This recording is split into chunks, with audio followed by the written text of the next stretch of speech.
I need to tell you about the day I thought I was about to have the best night of my teenage life, and it turned into something I could never have predicted. And I promise you, no matter how wild you think this is going to get, you're not ready for where this goes. So, let me take you back. I'm 15 years old, freshman in high school. Life is good, everything's normal. In my class, there's this older guy, Jake. He'd been held back, must have been around 17 or 18. One weekend, his parents go out of town, and like any teenager would, he decides to throw a massive party. He invites everyone, kids from the neighborhood, people from school. My friends and I obviously showed up, and that's when I saw her. This girl walks in and I swear time literally stopped. She was stunning, the kind of beautiful that just burns into your memory forever. She was from Jake's neighborhood, someone I'd never seen before. I gathered up all my courage, walked over, and asked her to dance. We danced. We talked. And guys, the chemistry was instant. You know when you just click with someone? It was like that. By the end of the night, we'd exchanged MSN Messenger. Yeah, this was back in the day when that was the way to communicate. And from that moment on, we were chatting every single day. For weeks, we talked nonstop. Good morning texts, good night messages, the whole 9 yards. I was falling for this girl. Hard. And I could tell she felt the same way. Then one day, Jake hits me up. Yo, Mike, I'm getting the crew back together. Let's all hang out again. You, her, everyone. We set up a night out at this pizza place, and it was perfect. We're all laughing, having a great time, until I make one crucial mistake. I left my wallet at the restaurant. Now here's where Jake, in his infinite wisdom, decides to play Cupid. Instead of just giving me back my wallet, he hands it to her and says, "Look, I know you two are into each other. Here's his wallet. Now you have the perfect excuse to see each other again." At the time, I thought he was a genius. The next day, she messages me. "Hey, Mike, I've got your wallet. I can give it back to you tomorrow." And I'm thinking, okay, cool. I'll just swing by and grab it. But then Jake pulls me aside at school. "Dude, I gave her your wallet. You two are gonna meet up. This is your shot."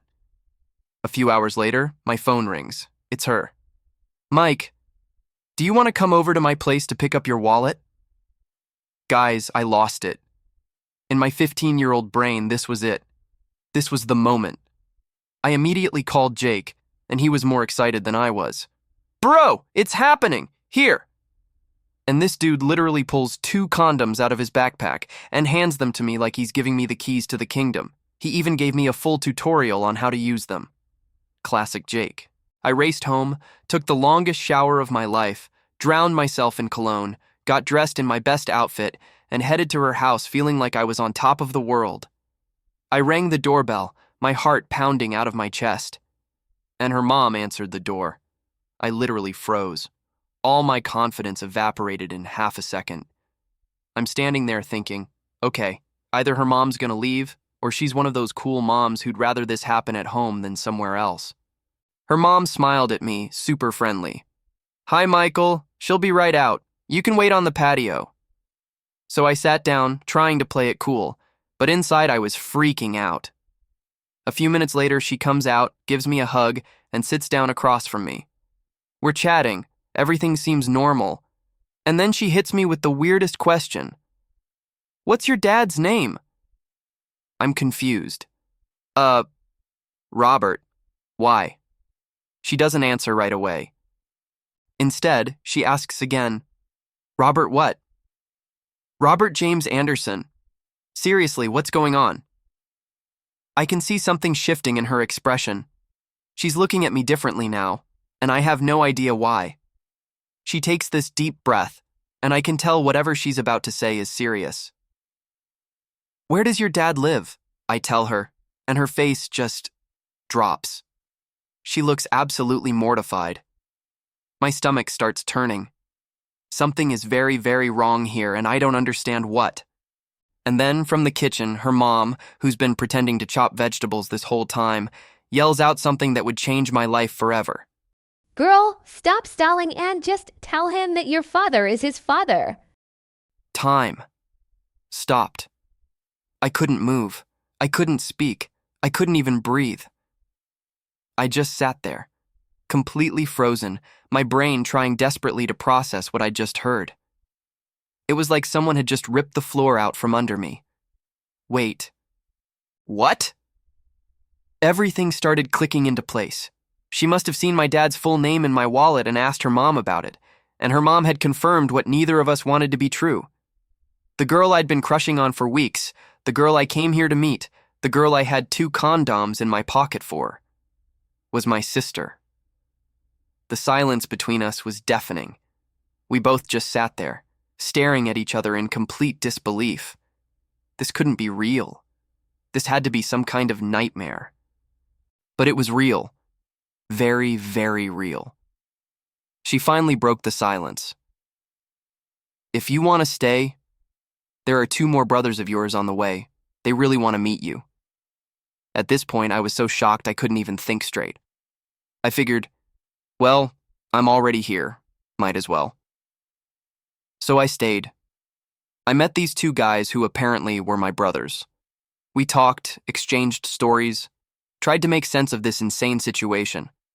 And then she dropped another bomb on me. Oh, and Chris, one of your brothers, was born on the exact same day and year as you. February 5th, 1995. Same hospital. Same hospital, same day, same father, different mothers. We were basically twins from different moms, and neither of us had any idea. I left that house in a complete daze. My head was spinning. My whole world had just been flipped upside down. When I got home, I told my mom everything that had happened. She didn't seem surprised. She just sighed and said, "Now everything makes sense." And then she told me something I'd never heard before.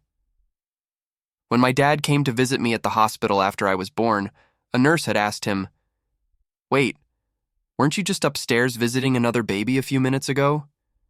He'd brushed it off, made some excuse, but now we knew the truth. My dad had been living a double life. Maybe even a triple or quadruple life for all I knew. My mom looked at me with this sad, knowing smile and gave me advice I'll carry with me for the rest of my life. Son, before you ever set up a date with someone, ask who their father is first. If this story blew your mind, hit that like button and subscribe for more insane real-life stories. Drop a comment below and tell me, have you ever discovered something that completely changed how you saw your family? I'd love to hear your stories. See you in the next one.